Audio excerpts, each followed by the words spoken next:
Coming up, an East versus West battle as the stars of the PBA travel to Tokyo to meet their Asian counterparts in one of professional bowling's most prestigious tournaments, the Round 1 Japan Cup.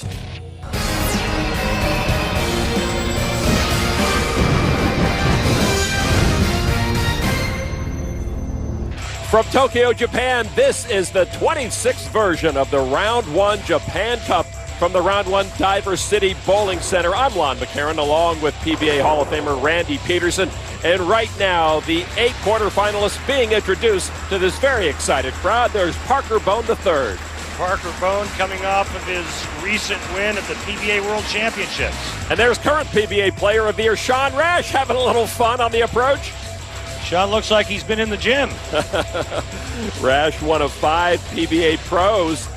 In our final 8, there's Osku Palermo, Big Wes Malat. Mika Koivuniemi's here as well. And standing next to Mika, Yoshihiro Sakuraba wearing a jersey that would make Fred Flintstone proud. So here are your quarterfinalists left from a field that began with 176 bowlers. A bow to the crowd, and we are ready to get this competition underway. Round of 16 was best of 5. The players in yellow moved through. You see Osku move through, as did Wes Malat. And a couple of sweeps there. Palermo taking out Fagan 3-0. And how about Belmonte not winning a game against Suda? On the other half of the bracket, Mika Koivuniemi has moved through. He's lost only 1 game in his preliminary matches, and then an All-American matchup, Bone and Rash. And Bone went through Rash last week to earn his second major. And these two will lead off the quarterfinal action. Sean Rash and Parker Bone III. Bone with 2 PBA major titles, 33 overall. From Jackson, New Jersey, the 49-year-old in his 28th PBA season.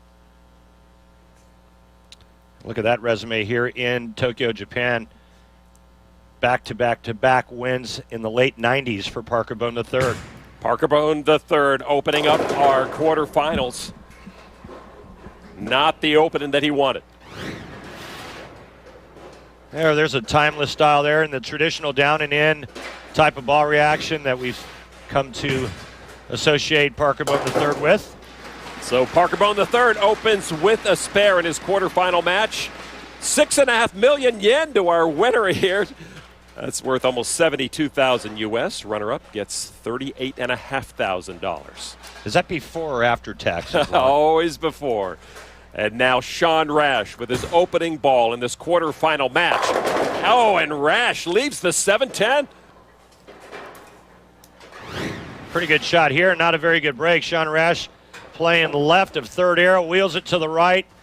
Little messenger that kind of looks at the 7. Sean Rash with an open frame in the first.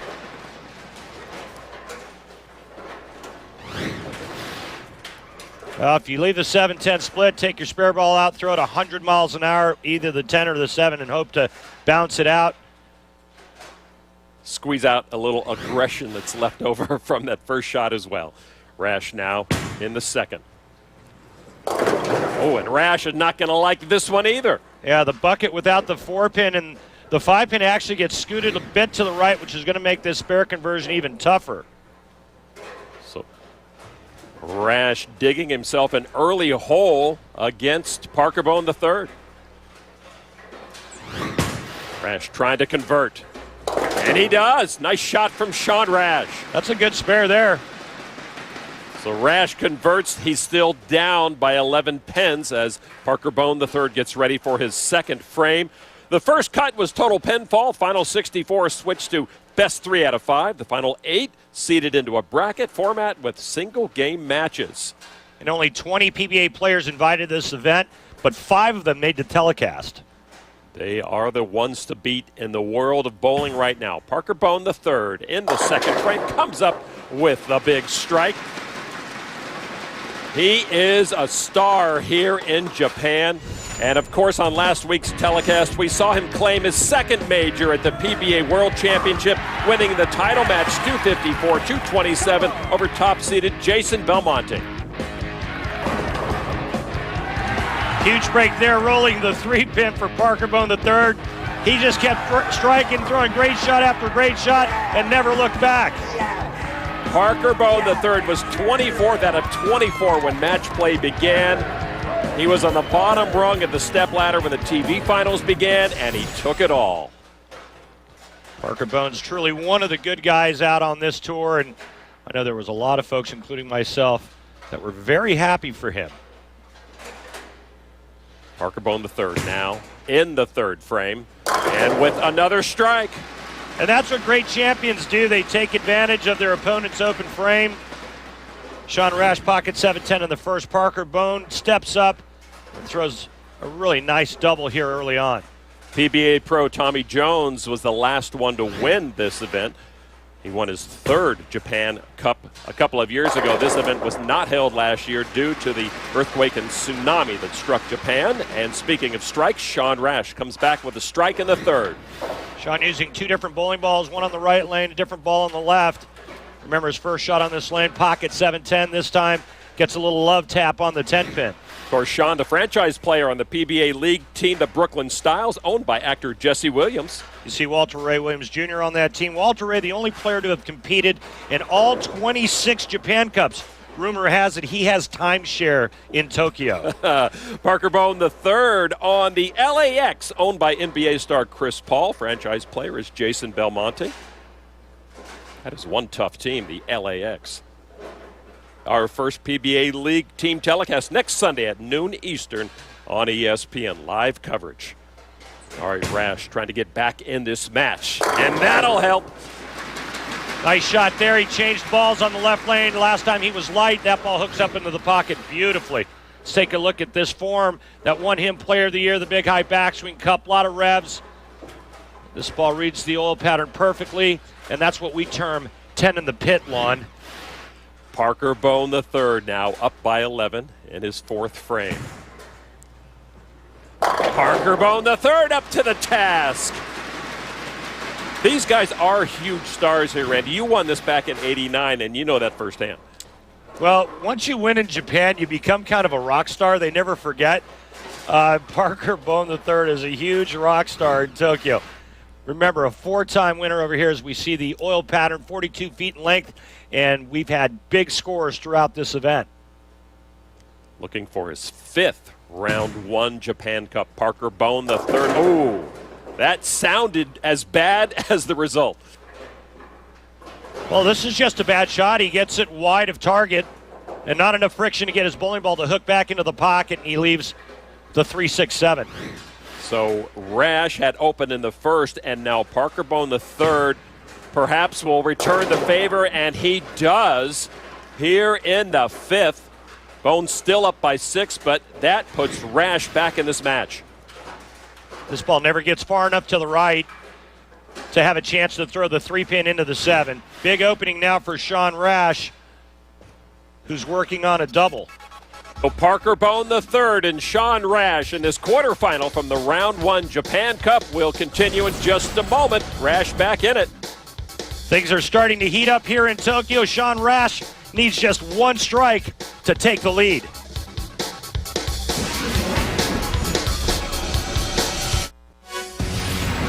The Round 1 Japan Cup is brought to you by Geico, saving people money on more than just car insurance.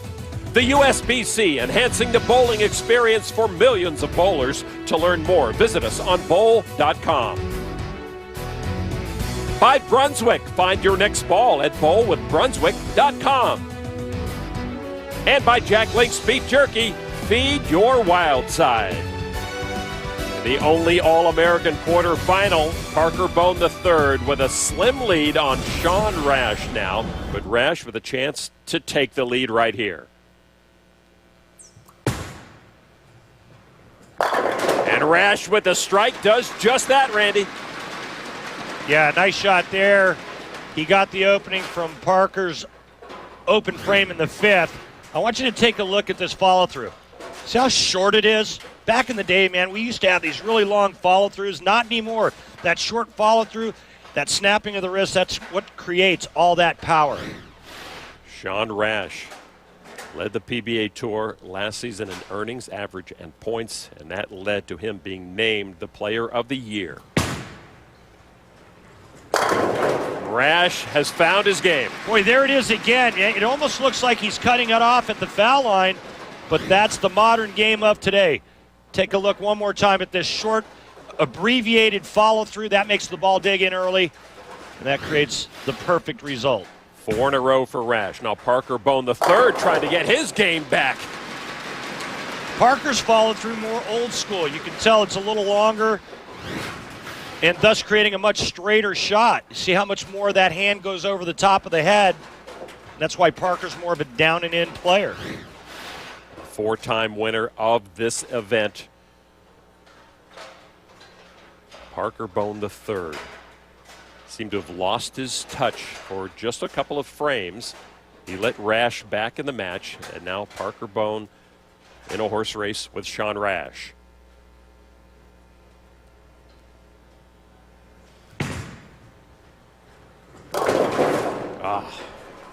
That left side has not been the happy side for Parker. Well, right as it leaves his hand, the ball sounds like it bounces, and that's going to take hook potential off the bowling ball. And that's exactly what the ball did right there, just not enough to get up into the pocket. And you can see Parker Bone III not happy about that. He has to clean this up, or he can pretty much kiss this match goodbye. Parker, oh, and he got the kick for the spare. Yeah, that's a great break, Lon, because it sounded like he dropped that shot. He got the little love tap off the wall. I think this is what happened on his first shot and why the ball didn't hook. 3-pin goes to the sidewall, comes off, and nudges the 9-pin to avoid an open frame. It seems like champions get those love taps more often than not.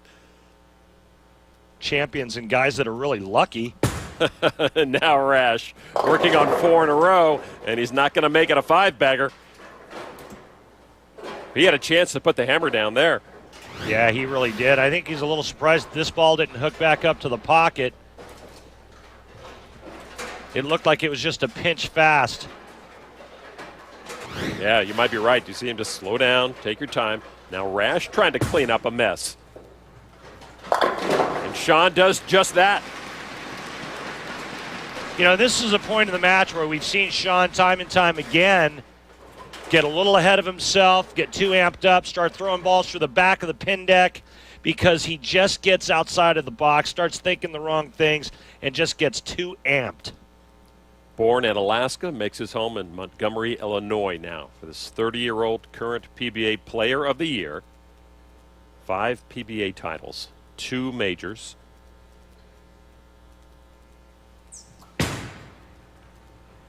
Trying to keep the pressure on, and that 10-pin will stick.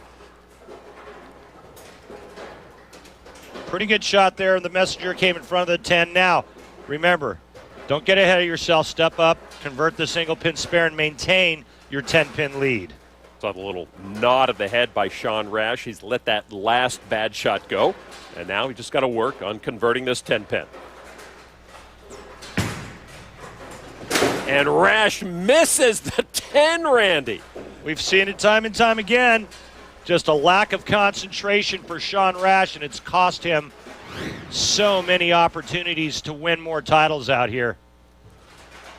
Both of these players with opportunities to all but put their opponent away, but they keep opening the door. Rash knew that halfway down the lane. What was I doing? Now Parker Bone III with an opportunity. Oh, he leaves the 7. Really good shot there. That's a break for Rash.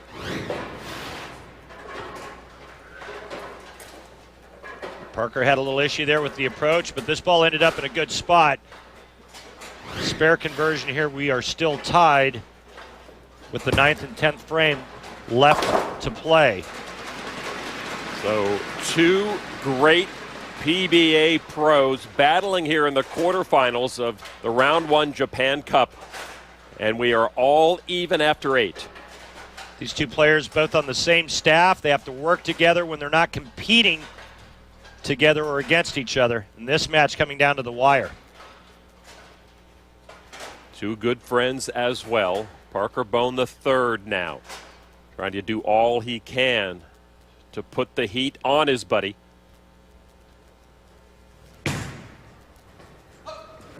Says hook. Didn't get there. Light, light, light. Last 3 shots in a row on the left lane. When you start missing on a particular lane, it gets in your head, doesn't it? Well, I think that 2 out of the 3 were just bad shots. I think that was a pretty good shot there that never hooked. And it's hard to make an adjustment off of a bad shot, and that's why Parker's still going with the same ball and the same line on that lane. All right, so Parker Bone with the 9 spare in the 9th. Now Rash with an opportunity. Neither one really able to rush through the door of opportunity to this point. See if Rash can rebound from the brain cramp he had in the 8th frame when he missed a 10-pin.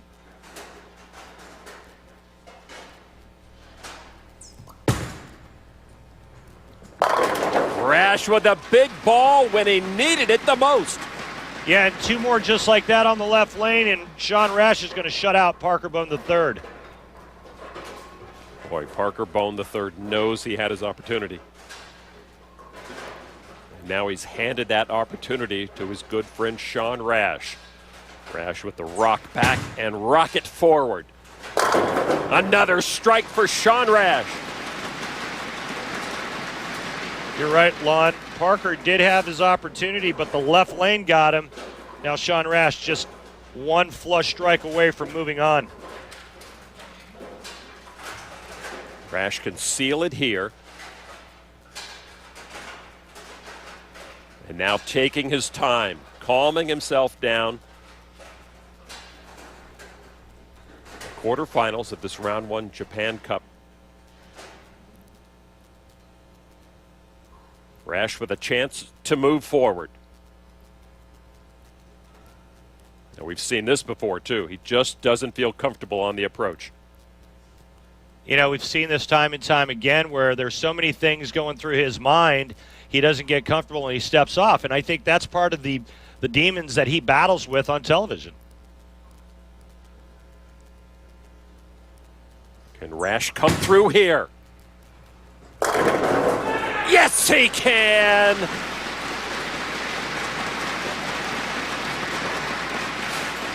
That was a big moment of success for Sean Rash. And with that hit, he seals the deal. He'll move on.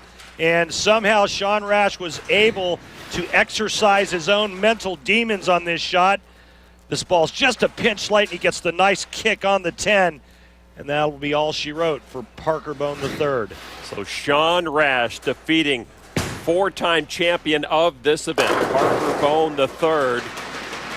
And as you mentioned, Rash will move through to the semifinals of the Round 1 Japan Cup. Coming up next, another quarterfinal match. We'll see one of the PBA's best, Osku Palermo, taking on Japanese bowling pro Takeshi Suda from Tokyo.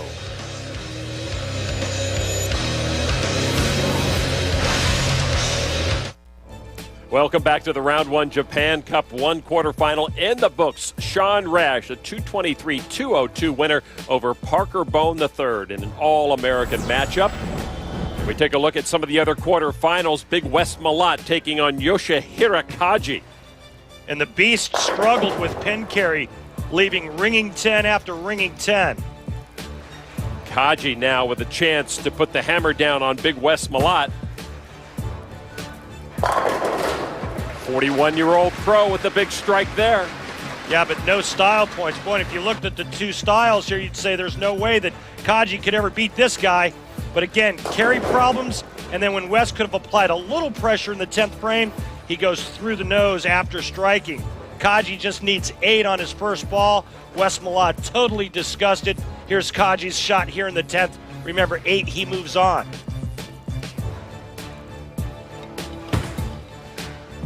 Looking for 8, and he got 9 to seal the deal against West Malat. 226-213. West was not happy about it. Another quarterfinal on the left. Mika Koivu-Niemi taking on Yoshihira Sakuraba. Here in the 4th frame, Mika trying to convert the 3-6-7-10, already trailing in the match. Nicely done for Major Mika. Mika then catches a double in the 5th and 6th. Here he is, 7th frame, looking for 3 in a row. And just like that, Mika Koivu-Niemi, he's got a foot firmly planted on his opponent's throat. Here's the four-bagger right here with a strike in the 8th frame. Sakuraba now with a chance to stay in the match. That is trouble. Pocket 710s usually aren't going to help a player out, even if you're wearing a Fred Flintstone bowling shirt, which I think is very cool. And then he misses a single pin spare, and that was pretty much it for Sakuraba. 228, 171. Mika all over Sakuraba. And Mika Koivu-Niemi moving through to take on Sean Rash in the semifinals. In the other semifinal, Kaji will take on either Osku Palermo or Takeshi Suda. And that match beginning right now. Suda, 37-year-old Japanese PBA pro for 12 years. No strong results in 2012, but he's come through this bracketing format very well and opens up with a strike.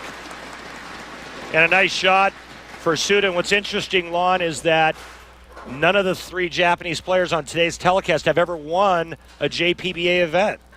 Now 29-year-old Osku Palermo, the twin fin. Palermo with 3 PBA titles, answers with a strike of his own. And in the almost 30-year history of the Japan Cup, this event has only been won twice by Japanese professionals. The first one in 1985 was won by Ken Taniguchi, and then again in 1988 by Takeo Sakai. I had the privilege of competing against both of those players. And after Sakai won it, you won it in '89. And now Palermo here in the second, and he gets some help for the double. This is why I'm going to the two-handed style, Lon. Just pure speed and power. The 710 standing for a split second.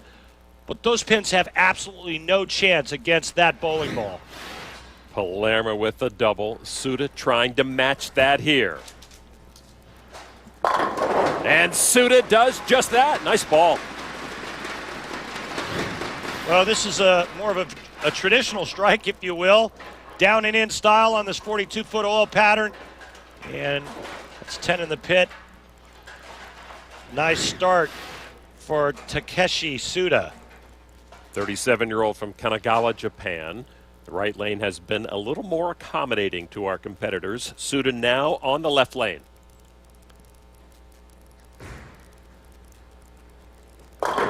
And it doesn't matter what side Suda is on.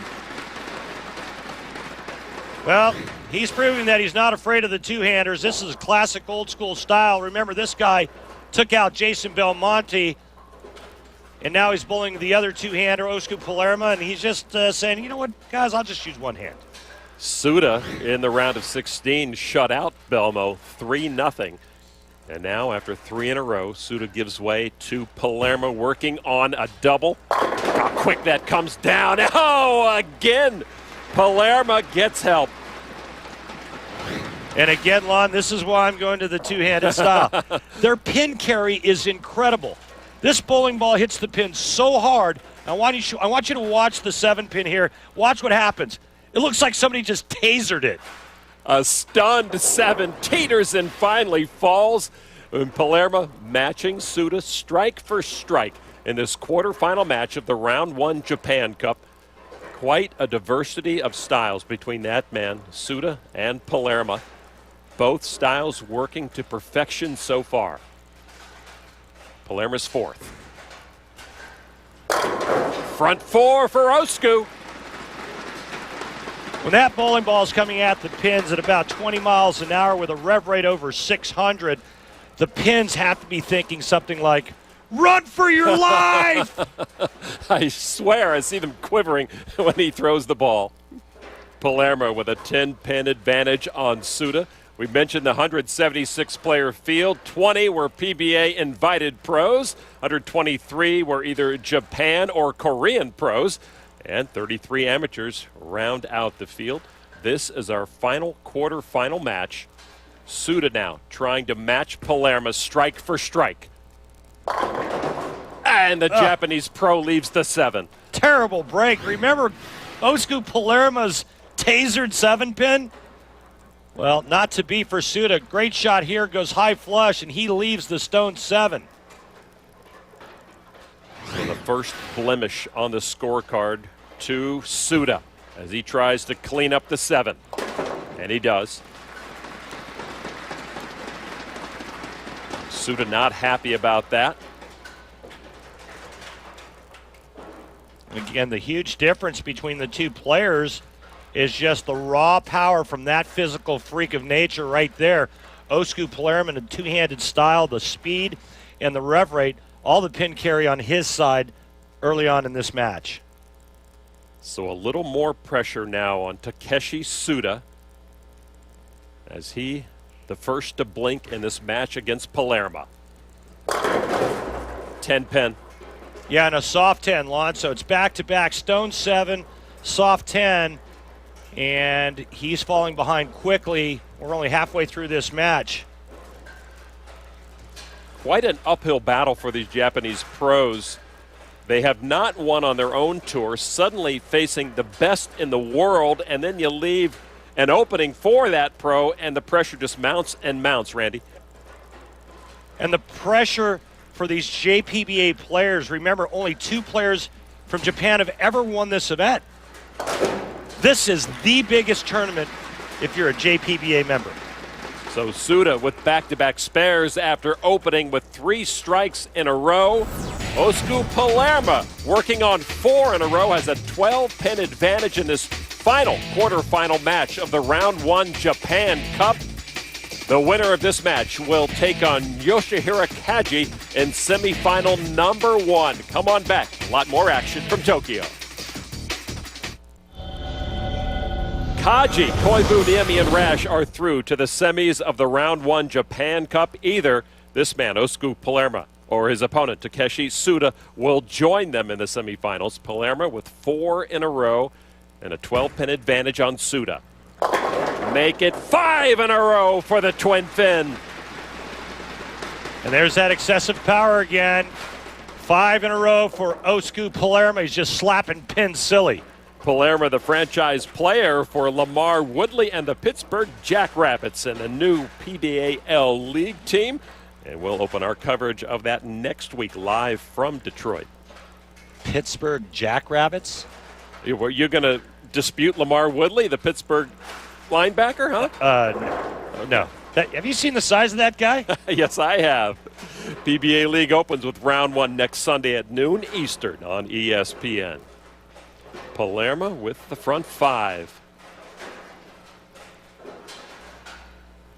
He has been dead on so far against Suda. 6 in a row for Osku Palermo. Well, there was a little area check right there. He got that ball in, and it just kind of froze going down the lane. The uniqueness of the two-handed style. You watch him and Jason Belmonte with that two-handed delivery. It's just mind-blowing. That time there, Osku Palermo just a little bit inside of target, but the result was the same. So Suda has to feel like he's bowling uphill against the perfect Palermo. 7 pin. And the difference in speed and power when that ball hits the pins is remarkable, Randy. And the difference in this match has been pin carry because both players have hit the pocket every shot. Right now, Suda's got to kind of feel like he's in a prize fight with Mike Tyson, and both hands are tied behind his back. Suda really needed to come through with a strike there. But once again, another spare. Suda needs to turn this ship around and start striking again. He's now down by 33 pins, and 9 spare every frame is not going to get it done when your opponent starts with the front 6 in a row. Suda's best result so far, 2012, was a 39th place in the MK Charity Cup, and he finally does get back on that strike train in the 7th. He can strike out for 257, which is the good news. The bad news is Osku Palermo can strike out for 300. Palermo, as you see, with a 33-pin advantage, has the front 6. There is a bonus provided by the Japanese PBA for any 300 game. How much? It is 1 million yen, which is about 11,000 US. Can Palermo keep it going? No, he can't. 10-pin. Well, no bonus. But quite honestly, if you're Osku, I don't think you can be too upset about this ring and 10. Yes, it was a great shot. Yes, it could have struck, but his carry has looked phenomenal. Now he goes to the one-handed style when he throws the ball straight at spares. He doesn't let up on the velocity one-handed, though, does he, Randy? No, he doesn't hold back. So Palermo up by 32 after 7. He got the front 6 and a spare. Has to feel comfortable against Takeshi Suda right here in the 8th.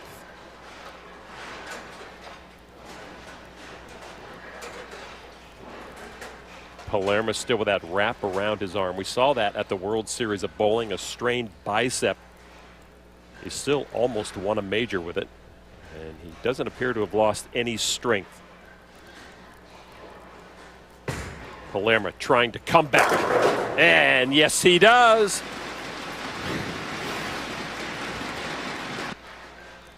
There's that style, the cupped wrist and elbow, and right at the bottom of the swing, in order to let go, that has to extend into the floor, and that's how all that power is created. Suda down. Answers with a strike of his own. Hey, look at that. Suda just carried an offhand. That is old school. I wonder how long before you get a JPBA champion that throws it with 2 hands. Suda loves what he sees. Have to imagine that two-handed style will be sweeping the world of bowling. 9th frame. Suda with the turkey. Well, he's only down by 12 now. Anything can happen. 9th and 10th frame coming up, and Suda's given himself a chance. He can strike out again for 257. Back in the groove is the Japanese pro. Now giving way to the Finnish pro, 3-time winner on the PBA, 1 major under his belt. Wow, those pins just vaporized. The bowling ball goes through the pins, and it creates a vortex that just sucks them all back into the pin deck. I don't think they're even in the pit. They're beyond the pit, Randy. Well, if he does the same thing here in the 10th frame, Osku Palermo is going to advance. He needs a strike and good count. A strike here will put him in the 260s. Palermo with the strike, and that will pretty much put Suda away. Osku Palermo moving through to the semifinals. And with shots like this throughout the entire match, Osku Palermo is in full beast mode. The semifinals from Tokyo right after this. The Round 1 Japan Cup is brought to you by Geico, saving people money on more than just car insurance. By Track, evolutionary, revolutionary. By Storm, bowlers serving bowlers. Storm is the bowlers company. And by Columbia 300, Columbia bowls the world over. Taking a look at the Tokyo Tower, the 2nd highest structure in Japan. We've just finished our last quarterfinal. Osku Palermo moving through into the semis against Takeshi Suda. The other semifinal will have Koivu Niemi and Sean Rash. Let's take a look at the recently completed Geico World Series of Bowling from Las Vegas. The festivities kicked off with the Men's World Bowling Tour finals between the defending champion of this event, Mika Koivu Niemi, and his buddy Chris Barnes. Mika could have put Chris away, leaves a massive ringing 10.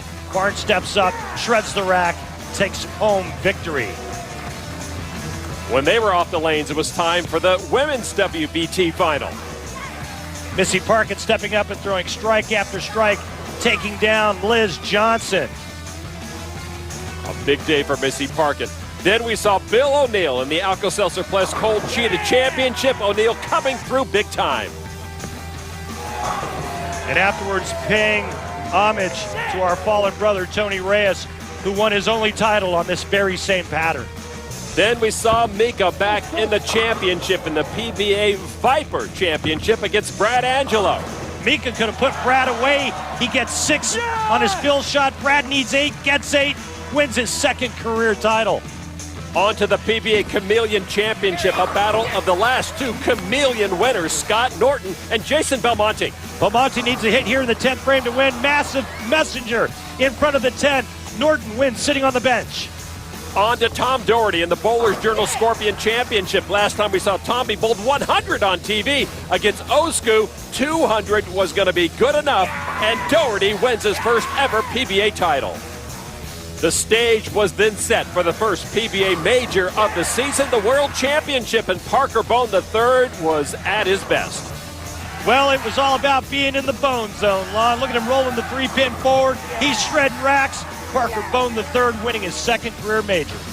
A thrilling Geico PBA World Series of bowling. All right, back to our action here in Tokyo. The Round 1 Japan Cup. Osku Palermo will be taking on Yoshihiro Kaji in one semifinal. Mika Koivuniemi and Sean Resch in the other. Here is Kaji from Osaka, Japan. 41-year-old Japanese pro with 2 top 20 finishes on his tour in 2012. Kaji, the only Japanese pro left in this event.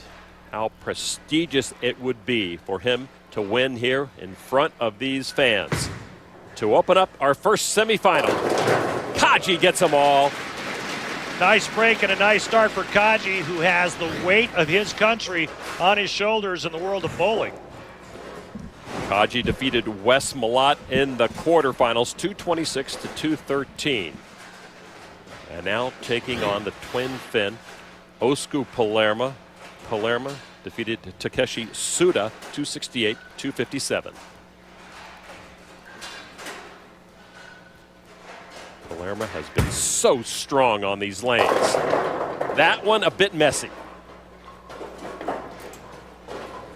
That ball never finished down the lane, leaving the 2-pin. Nice look at that two-handed style, very short abbreviated follow-through because his body is actually in the way of his arm. Palermo trying to clean up on the right lane, and he does. I mean, he shredded the rack in his last match. Shot after shot after shot, starting with a front 6. We never saw one ball go light. Interesting to see what kind of adjustments Osku makes after leaving the 2-pin first ball on the right lane. Boy, if he didn't throw the ball as hard as he does, he could have found himself in severe trouble in a couple of frames in that match. Palermo trying to get back to his striking ways here on the left lane. Yeah, he knows how to do it.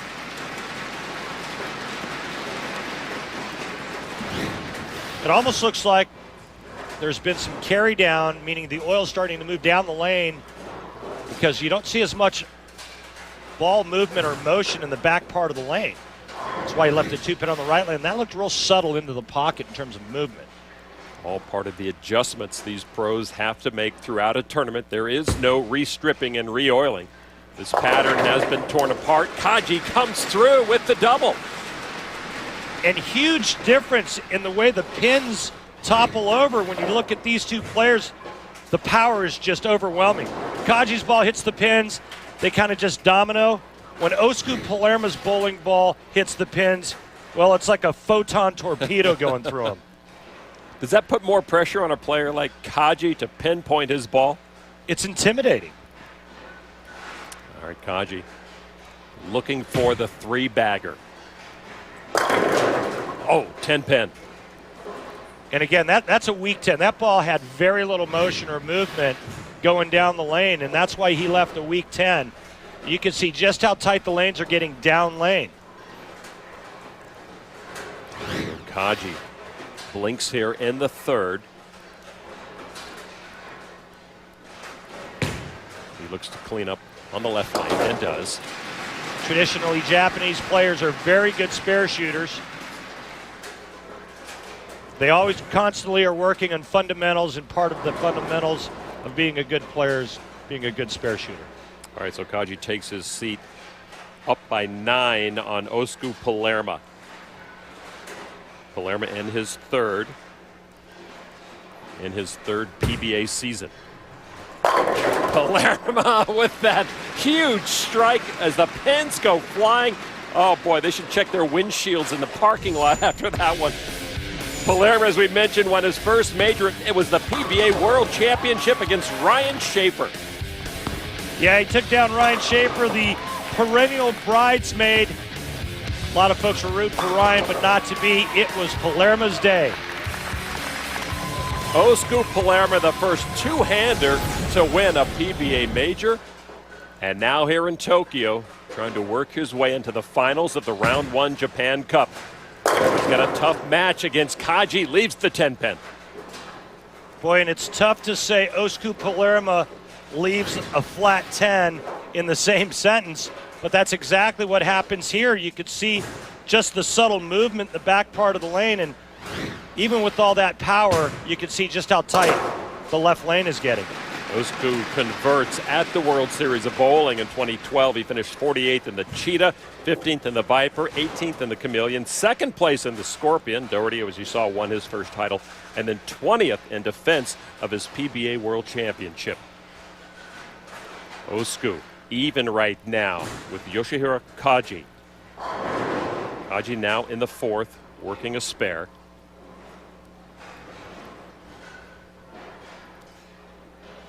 Palermo not as dominating as he was in the quarters. Kaji with that traditional approach, 10-pin for him. This is a pretty good shot here. The result not very good. You can see this ball hits the pins right where you would think would be the best spot to knock all 10 down. Instead, it's a ringing 10. Kaji, if he converts here, will trail by 1. Osku doing such a disservice to Kaji, I think. I mean, it just looks like the Japanese pro is working in slow motion as he throws his ball. That's a great analogy. It's exactly what it looks like. Even when he shoots spares, it looks like he's bowling in quicksand or mud, yeah, and Osku is on ice skates. Fifth frame now for Kaji. 10-pin again. And another flat 10. There's that. The left lane almost looks like there's oil in the pin deck. Look at how straight that motion is. He's lucky he got the 5 out. So some more cleanup on the left lane. The Japanese pro defeated Wes Malata in the quarterfinals. Skinny jeans there.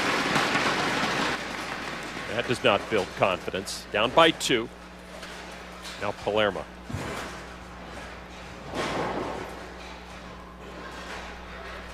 Kaji trying to work out the kinks. Has to adjust to what's happening to these lanes. Palermo wondering why he can't get back to the form that got him here into the semis. That's what got him into the semis. Well, you can see the motion on the right lane's completely different than the left.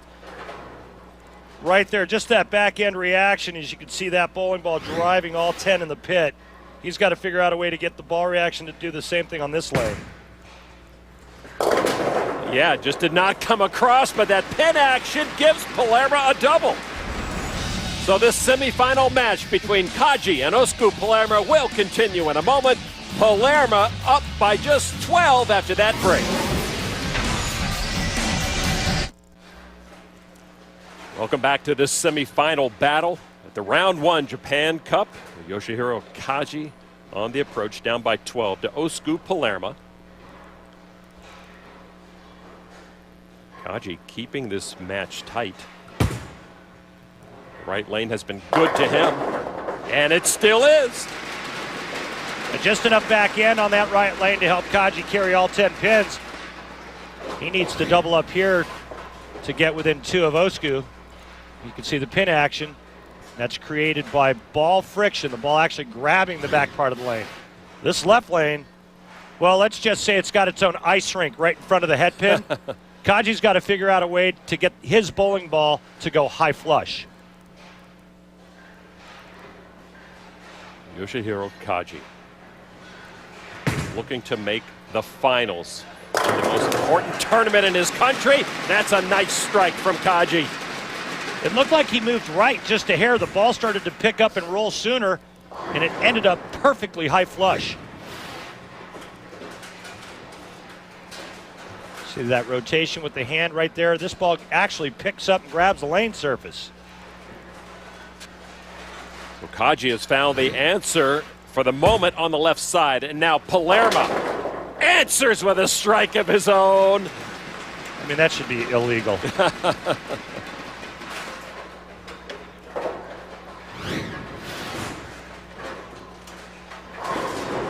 Watch the pin farthest right. I'm not even sure if it got touched.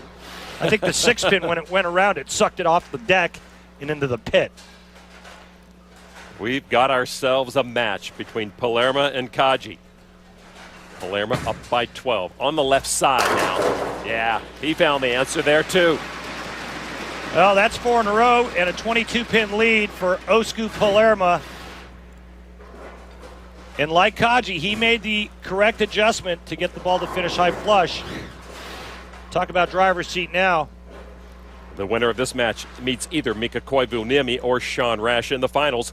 Head to PBA.com to check out a new game for your mobile device, PBA Bowling Challenge.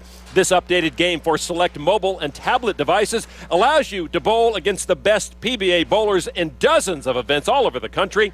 Click on the PBA Bowling Challenge link at PBA.com to get started. 8th frame for Kaji. Down by 22.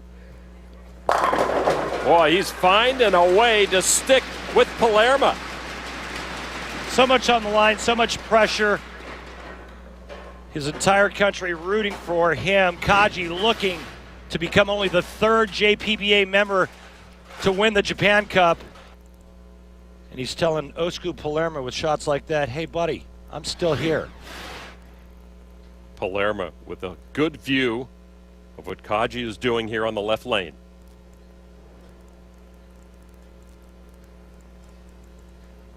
He can make this a very close match with another strike. Can he do it?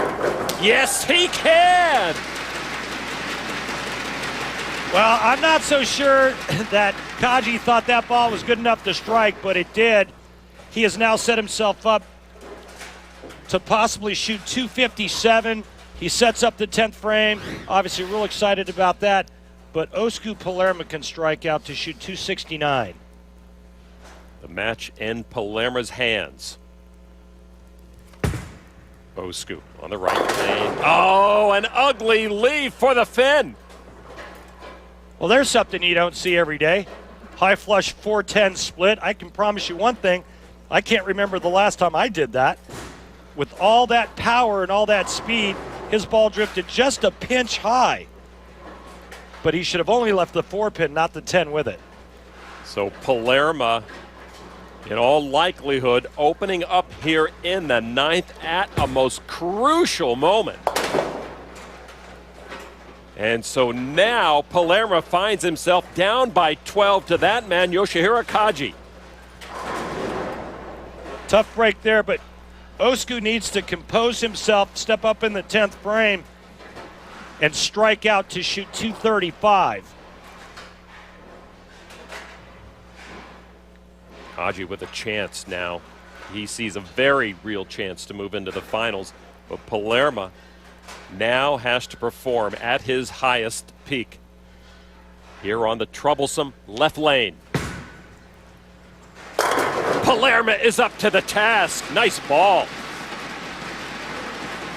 2 more strikes for Palermo here in the 10th frame, and he will force Kaji to strike on Kaji's first shot.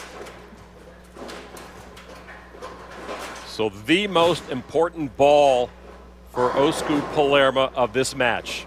The entire weight of Japan, in the bowling world anyway, sitting on that man's shoulders right there. Palermo with 1 strike in the 10th. Has to stay on that left lane and try to pull this match out. Taking a few extra moments to compose himself, figure out exactly where he wants to throw this ball.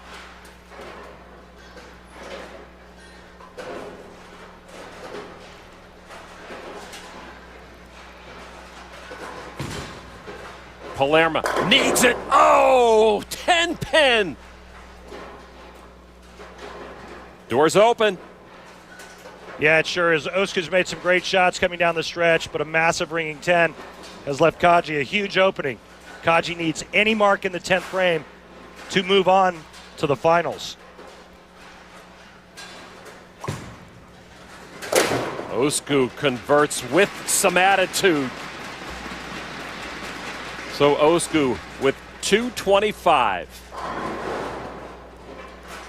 And now Kaji with a chance to move into the finals. Neither player missing the pocket this entire match. All that great carry that Palermo had early came back to haunt him in the 9th and 10th frame of this match. Does Palermo think he's done? He took off the wrap on his right arm. Kaji with a chance to seal it. 10-pin, but just a conversion away from moving into the finals. If Kaji misses this, he shoots 224 and loses by a pin. We saw in the highlights Palermo missing the 10-pin from the World Series of Bowling. Rash, we saw miss it earlier in this event. Now Kaji with all the pressure on his shoulders to move into the finals. Can he do it? Yes, he can. He takes down Osku Palermo.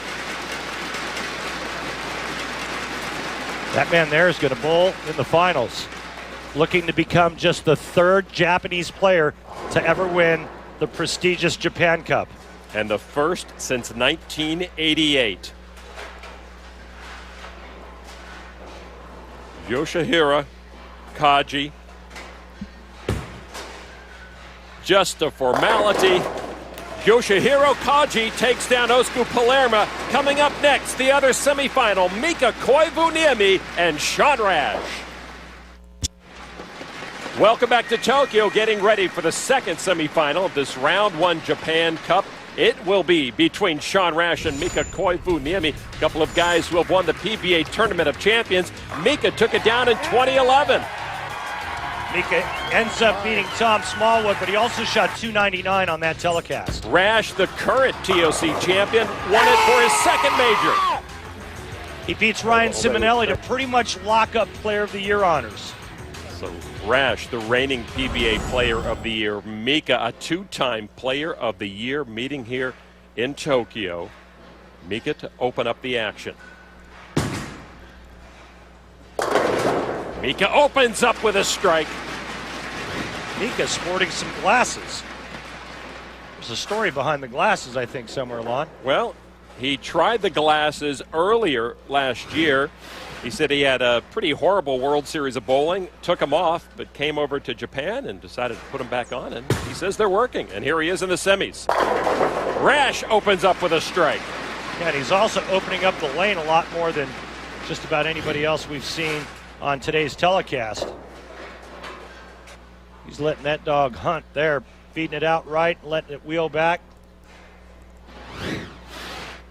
This Japan Cup pattern, advertised as high scoring, it has not disappointed.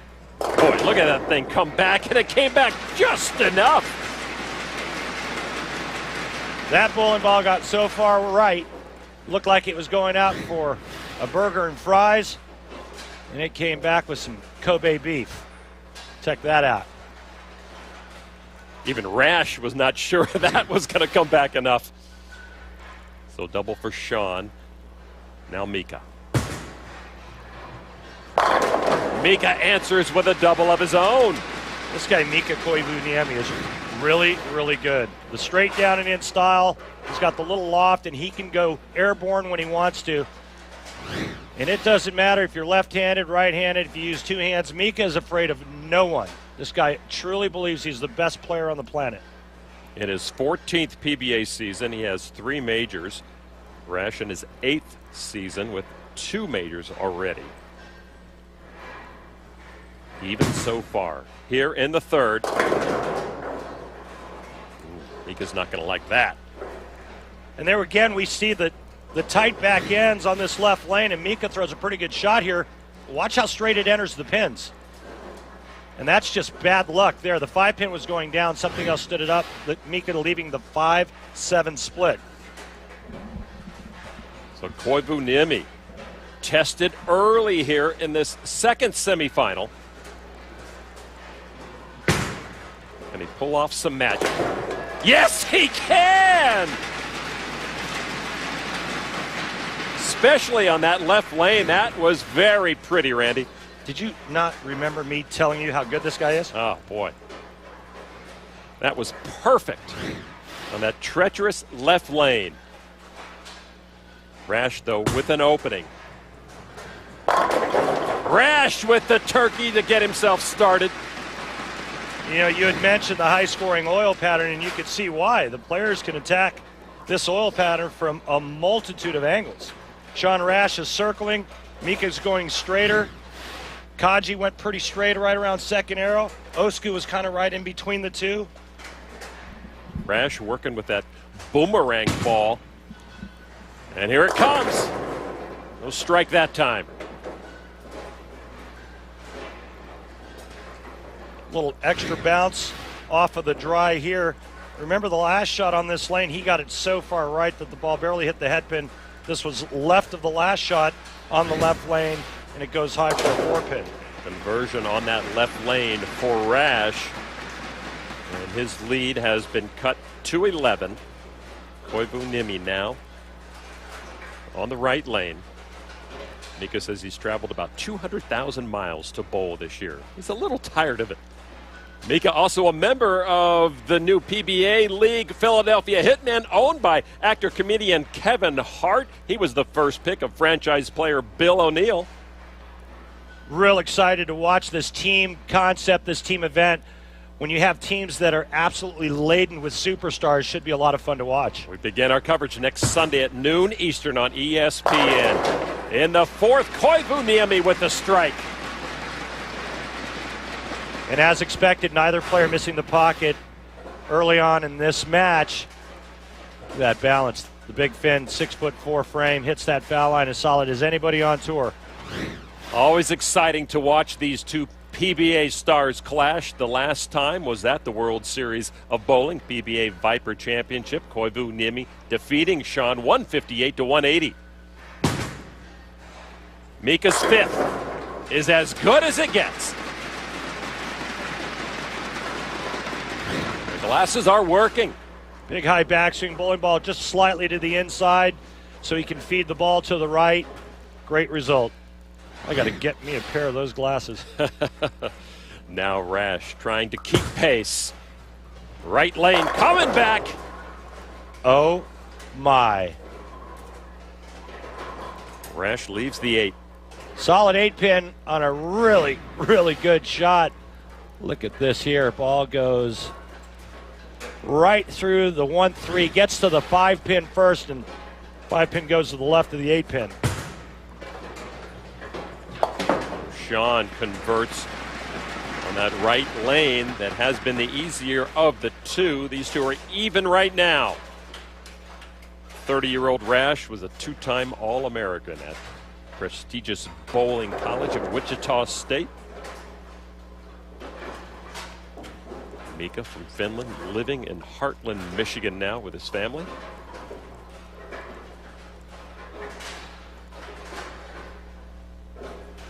Nothing Mika can do right now, but see what Rash brings forward here on the left lane. Oh boy, he caught a break there. That ball just kind of pushes a little bit too long down the lane. As you can see, a profile of Sean Rash, the big high backswing, the cupped wrist at the top, his MO. You can see that ball comes in light, and Sean almost leaving the light 410 in the pocket. Sean cleans up here in the 6th, up by just 1. This exciting match from the Round 1 Japan Cup in Tokyo between Koivu Niemi and Rash continues right after this.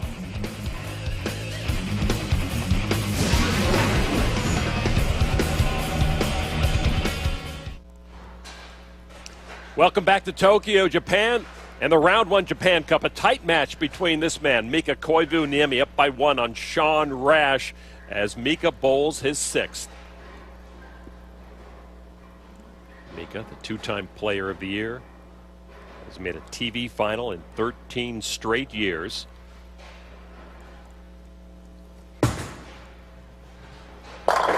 Mika with a 3-bagger. And an 11-pin lead, and Sean Rash is in trouble. Sean Rash is working on a spare. Mika 3-bagger. Mika can go to the wall and strike out, shoot 278. Nothing Sean Rash can do about that. And that is not out of the question either on these lanes. Now on the left lane, Koivuniemi trying to put the hammer down on Sean Rash. Rash can only hope for an opening.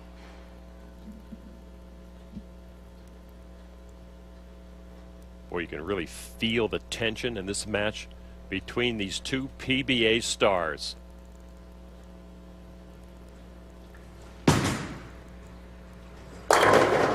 Oh, Mika got the kick and the strike. He wants it, Randy. Oh, yeah, great pin action here. Watch this shot. The head pin's going to go to the sidewall. 10-pin will be standing for just a second. Here it comes, a little messenger. And a nice time to throw 4 in a row. Now Rash needs to get on it. Down by 21. Oh, boy, what a break for Rash to avoid disaster. Now down by 22 if he converts here, but it could have been a lot more as the 4-7-10 was standing. Sean Rash is running out of time, Lon. But the only reason he has some time left is he got those 2 pins to fall, and now ready to convert here on the right lane, and he does indeed. So it's good news, bad news for Sean Rash there in the 7th. He will move to the left lane and bowl his 8th. Looking for some way in these final few frames to catch up to Mika Koivuniemi. I mean, I just don't see how he could possibly win this match if he doesn't strike on this ball.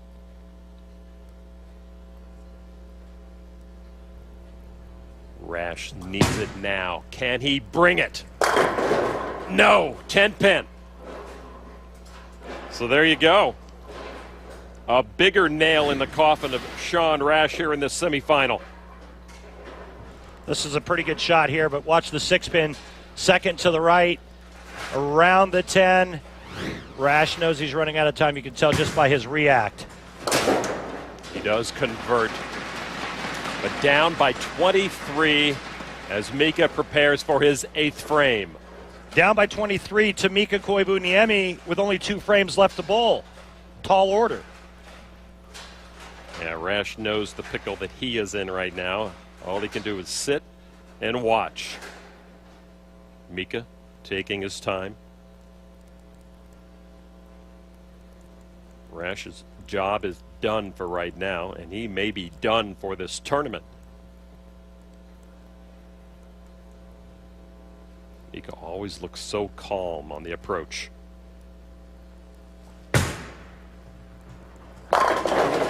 Mika with the 10-pin. He had a chance to put him away, and he makes a great shot only to leave a ringing 10. Watch this, maybe just a little extra loft here. The ball scoots just a pinch farther down the lane, coming in a little late, leaving that ringing 10-pin. Sean Rash in a heap of trouble. Mika to clean up on the right lane. And he turns away before the ball gets there. He knew it. Time running out for Sean Rash.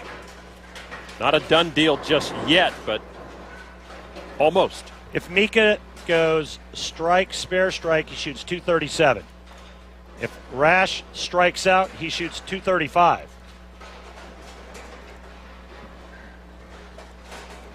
Sean knows all he can do is take care of business on his side. Mika, likewise. Big moment in this round 1 Japan Cup between 2 of the biggest stars in the PBA.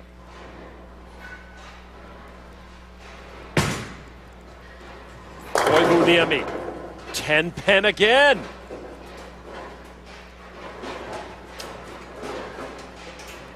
Sean is saying, as they said in Dumb and Dumber, so you're telling me there's a chance?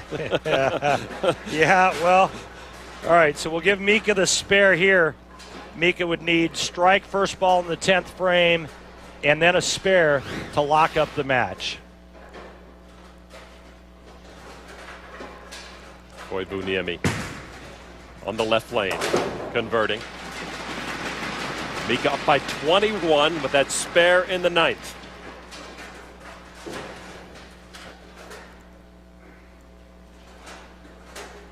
Sean Rash now. Boy, a strike here would certainly help his cause. I mean, I just don't see how he can win without striking out. He's got to get himself into the 230s. Right now he's in the 2 teens. A strike in the 9th, 10th, and 11th, he'll be in the 230s. That gives him a chance. Rash taking a little extra time, as we have seen him do. He knows he has to settle himself down, slow himself down in these critical moments. Oh, wow. That all but puts an end to this match. Sean Rash looking for the strike to put heat on Mika and leaves the split. This ball gets to the dry part of the lane a little too late. Sean Rash pays the price, leaving the 210. So Mika giving Sean just the smallest of openings, but Sean can't do anything with it. The 210. Sean needs it, and he got it. He got the extra kick from the 2. Well, if he doesn't convert there, it's over. Now he still has some life. Wow. What a great time to convert the 210 split. He actually undercuts it just a hair, but the 2-pin gets enough of the 10-pin. Well, the 2-pin actually hit the 10 twice, coming and going. Now Rash. Left lane, 10th frame. Big ball. Well, the only chance that Sean Rash has is he has to strike out. That'll give him 223. Problem is, Mika would just need 9 on his first ball in the 10th frame, and Mika will move on. Well, Rash doing his part so far. Opening with a strike here in the 10th. But he needs 2 more to give himself any hope.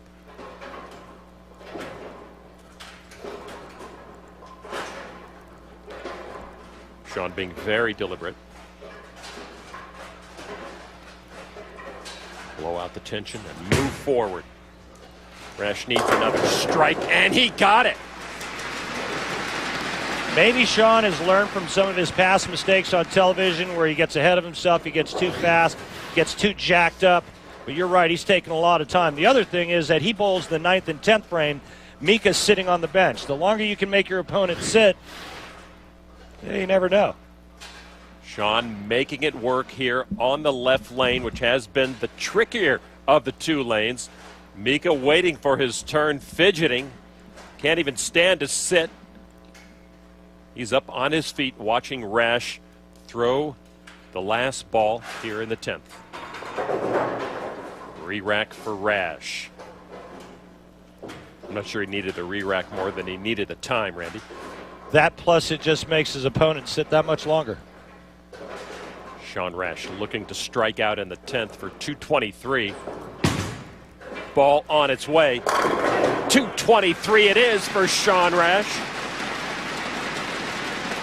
Big shot there for Sean Rash.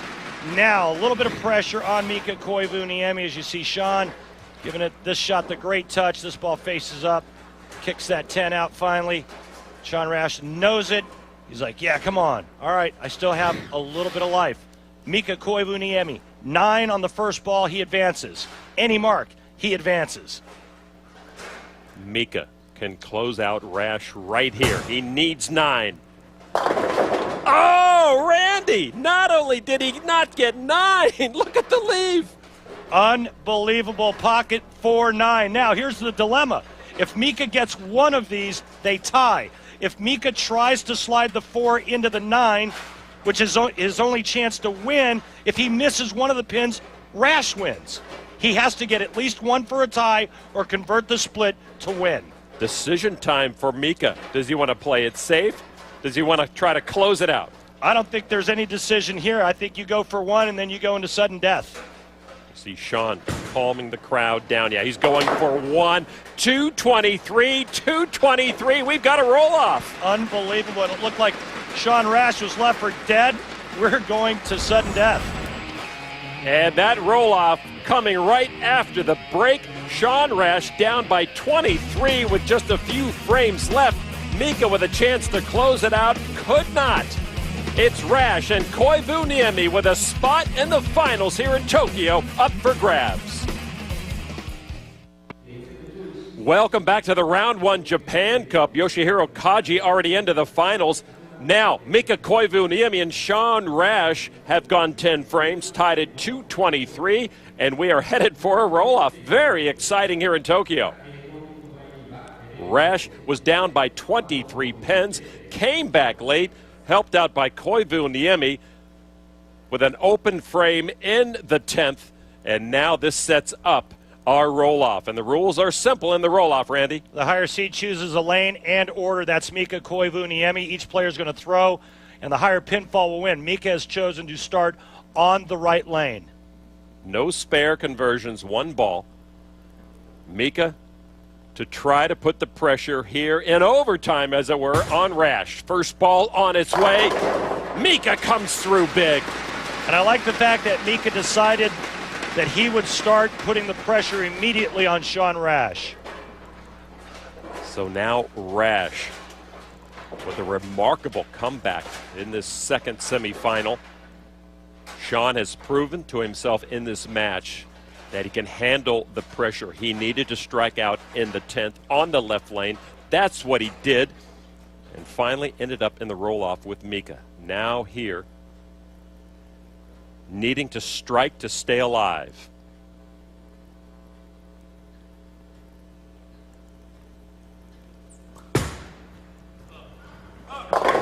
Rash got the hook and got the strike.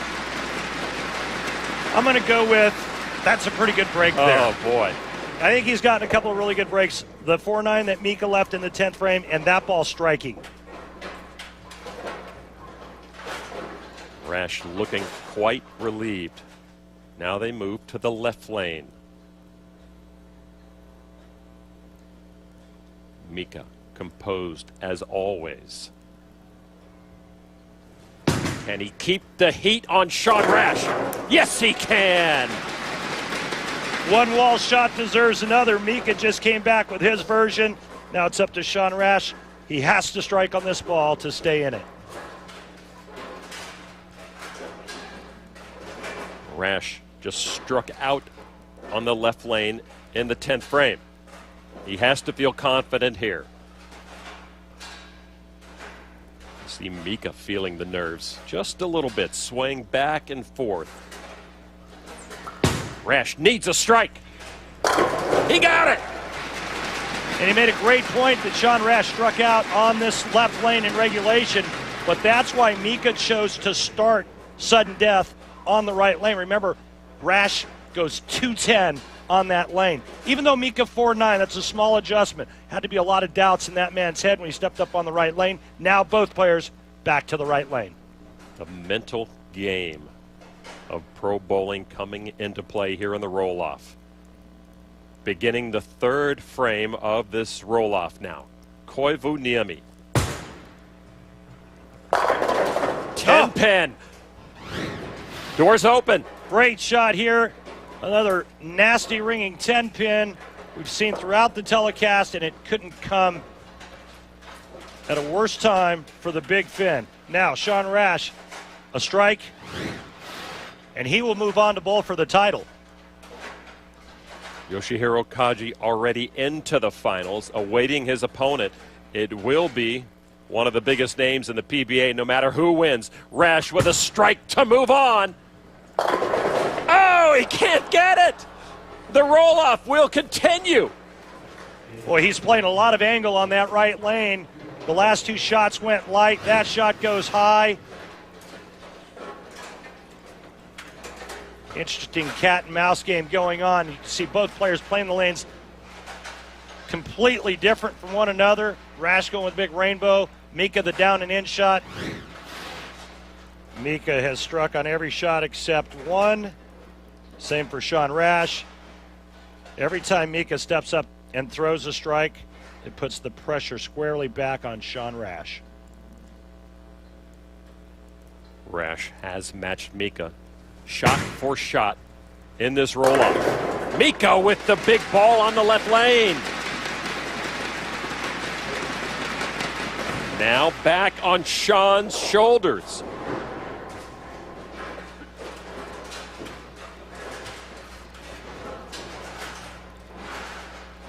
Rash must strike or he's done. Mika has done his job. Rash needs them all. Oh, and he backs off again.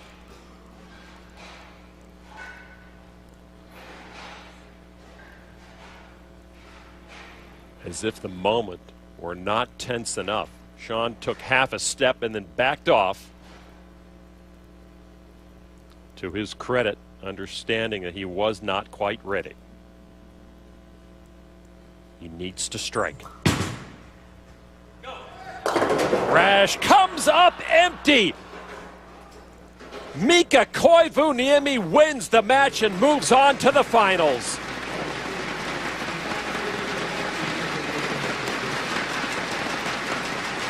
Sean Rash could not pull off the strike. What a match, Randy. Well, it was a great match, and we just saw two of professional bowling's finest going head-to-head in just a great, great matchup. So Mika Koivuniemi moves through after his roll-off victory over Sean Rash. He will take on Yoshihiro Kaji in the finals of the Round 1 Japan Cup right after this. The Round 1 Japan Cup is brought to you by Geico, saving people money on more than just car insurance. By Motive Bowling, high-performance equipment with a fresh perspective. Get motivated. By DV8, we are DV8. Tonight, we bowl. And by Jack Link's Beef Jerky, feed your wild side. There you see the Sky Tree. It's the tallest structure here in this country, located here in Japan. Time now to take a look at our Geico Championship recap as we prepare for the finals between Yoshihiro Kaji and Mika Koivuniemi. We go back to the quarters when Kaji took on Big West Malat. And really, Lon, this match was about the fact that West Malat had awful carry throughout the entire match. It was 10-pin after 10-pin, and then when he could apply a little pressure, he went big four and ended up losing by only 13. Another tall order for Kaji in the semis as he took on Osku Palermo. And Osku was in complete control of this match up until he left that in the 9th frame. So Kaji into the finals. As for Mika Koivuniemi in the quarters, he took on Yoshihiro Sakuraba. And even the shirt from Bedrock couldn't distract Mika Koivuniemi from his quest to make it into the finals of this tournament. Mika just put it to him, and this match really wasn't even close. Mika into the semis now against Sean Rash. This match was close. How close? It came down to a tie in the 10th frame and sudden death. Mika strikes on the 4th shot. Sean Rash leaves the stone 9. Mika moves on. So the finals are set. We have Yoshihiro Kaji trying to become the first Japanese bowler to win this tournament since 1988. Mika Koivuniemi trying to win this event for the second time. He won back in 2007. So our finalists shake hands and get ready to get this final match underway. Mika Koivuniemi will lead us off. The pressure on this man is amazing, trying to win the most important tournament in his country. First place worth almost $72,000 US, each guaranteed $38,500. I promise you one man that's not nervous, that guy right there. Mika Koivuniemi always looking calm on the approach. He won the Cutter Open already. Finished second in the World Bowling Tour at the World Series of Bowling. Now opening up the finals with a strike. He sticks on that shot. That ball was a frozen rope to the 1-3, and all 10 are down. Check this out right here. Gets into that foul line, sticks a little bit, looks down at the foul line, looks up to see his ball enter the pocket perfectly. Now, how will Kaji handle the pressure of these finals? His first ball against Mika Koivuniemi. Wow, that is not how he wanted to start. You want to talk about nerves. You said it at the start of this match. The weight of this man's country on his shoulders. We didn't see him do this in 2 matches. He never missed the headpin. But this is all nerves right here. Goes right of the headpin, leaving the 1-2-8-10 washout. Kaji trying to do what he can, and he whiffs on all 4. Well, the sweat glands are really starting to open up now. Kaji doesn't hit the headpin with 2 balls. Just a total whiff. This is all about nerves. He is feeling the TV lights like nothing else. And now he'll try to compose himself and just say, nothing I can do about the 6 in the first frame. Just pick them up all here on the left lane.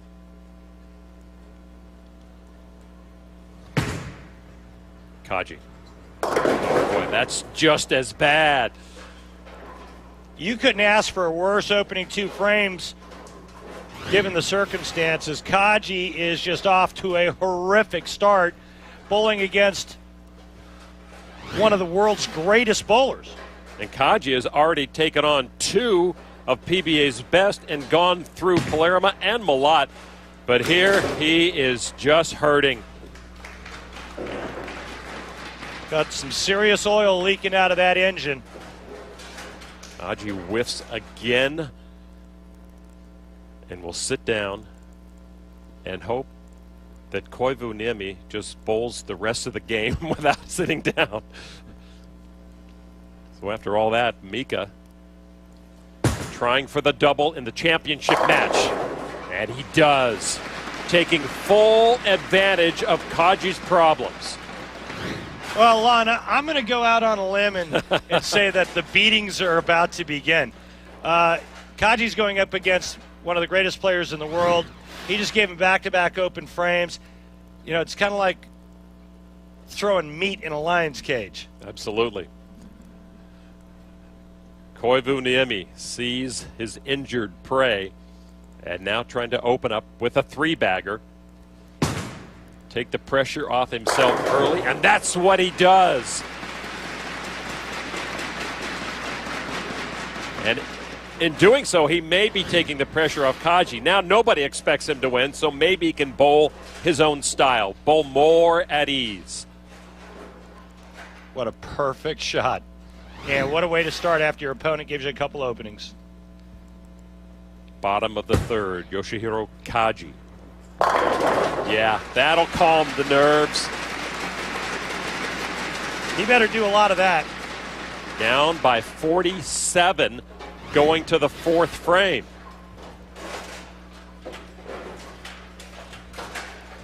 Got that break when he needed to.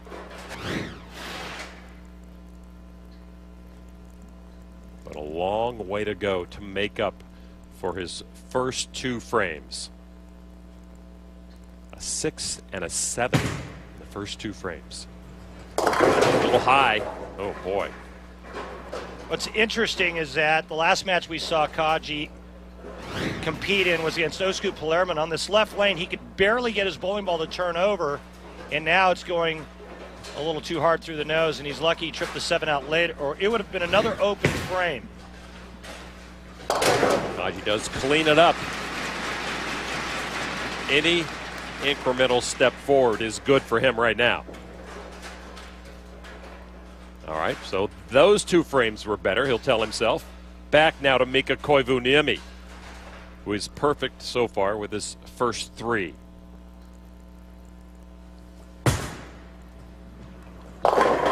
Front 4 for Mika.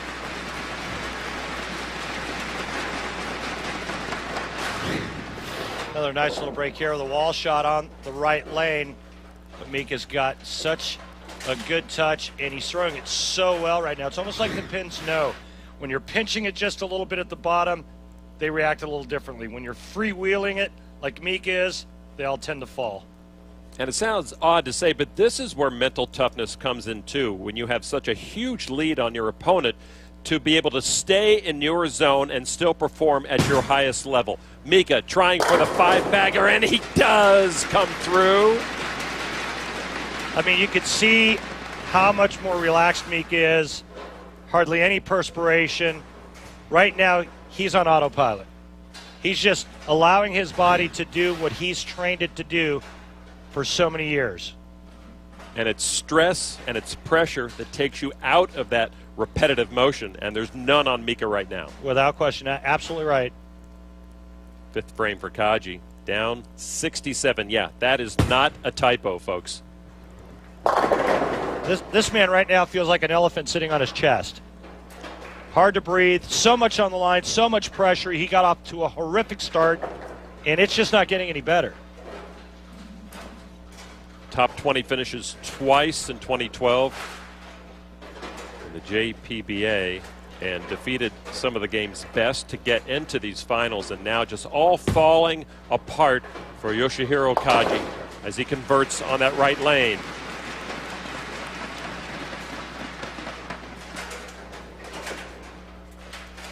Now trying to rebound, show everyone what he's made of here in the back half of this game.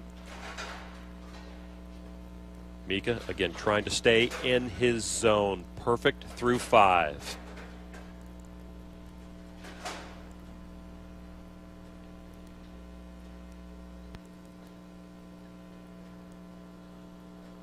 He feels the eyes of the country on him, no matter what the score. Look out. Missed head pin again. Bad shot. This is starting to become reminiscent of a couple of years ago when Mika Koivuniemi took on Tom Doherty at the Tournament of Champions, except I think Kaji's got a few more marks than Tom Doherty had that day. But it's almost like a guy bringing a knife to a gunfight. I mean, this is a disaster for a professional bowler trying to win a tournament of this magnitude for the first time. And it's getting worse. Kaji opens up again here in the 6th. You go back to that Doherty-Koivuniemi match, and Mika was able to keep his zone throughout. He bowled 299 against the 100. Honestly, right now, Kaji doesn't have a good thought in his mind. Stepping up and just missing a 1-2-4. It's relatively easy spare for a professional. And everything that could go wrong for him is going wrong for him. And I imagine he has to feel like he's let his fellow Japanese and Korean bowlers who were invited to this event, he's let them down, he's let his fans down. And, you know, it's hard not to feel that. Up by 82, Koivuniemi gets some help and continues his strike train. Well, I can tell you how Kaji feels. The Japanese people are very compassionate people. I've been to Japan 45 times, and all of it with bowling. I still have friends there. There's things called honor and respect that they live by, and this man had the weight of his country on his shoulders. And unfortunately, he was not able to handle that type of pressure. Got off to a horrible start and has never been able to recover since. Now, Randy, on the flip side of that, no matter what Kaji bowls, Mika's been perfect to this point. So Kaji might be in the same boat, even if he does mark everywhere he's left it open. And now the front 7 for Mika Koivuniemi. On his way maybe to another perfect game. Well, even if Kaji is clean through 6 frames, give him 3 marks where he had the 3 open frames, it's tough to beat 300. Absolutely. Kaji back up on the right lane, looking for anything, and he does pick up the strike in the 7th. Everybody's rooting for this guy right now, maybe even Mika. No, Mika's not rooting for him. Mika right now is focused and concentrating on trying to shoot 300 so he can win more money. There is a bonus of 1 million Japanese yen to anyone who does bowl a perfect game on TV here in this event. Eighth frame for Kaji. Down by 102. Can he double? Yes, he can. Now he's showing his chops. So that'll bring Mika Koivuniemi back to the lanes. Can he be the first to bowl 300 on TV twice? He's one of 22 men to bowl a perfect game on TV. Did it back in 2003. Bonus time for the Big Fin. Jason Couch bowled a not-so-slouchy 248, but Mika's 300 made a little history there. Now, still perfect going into the eighth.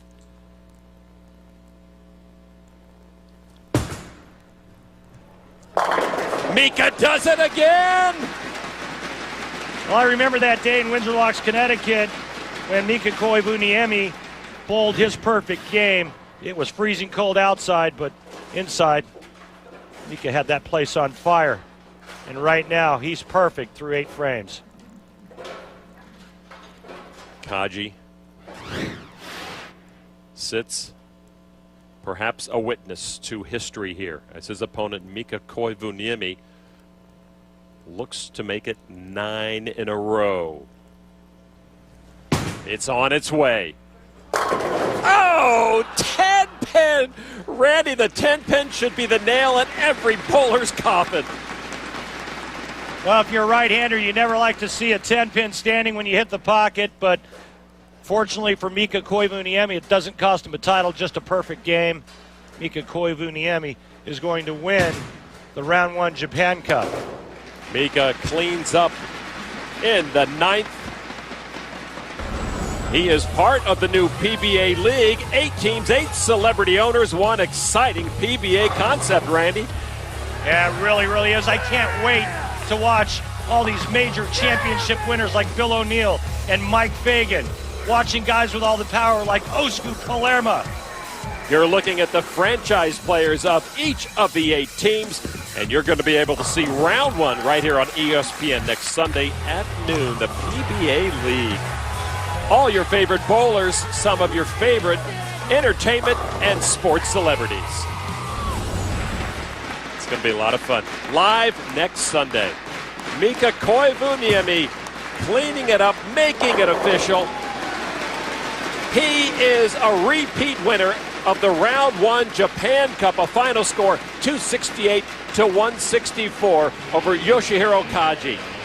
Well, Mika Koivuniemi was able to withstand a sudden death roll-off against Sean Rash, and then he just puts on a strike fest against Kaji. Starts with the front 8. Kaji had no chance. Congratulations, Mika Koivuniemi. For Randy Peterson, I'm Lon McCarron. We'll see you live from Detroit next week.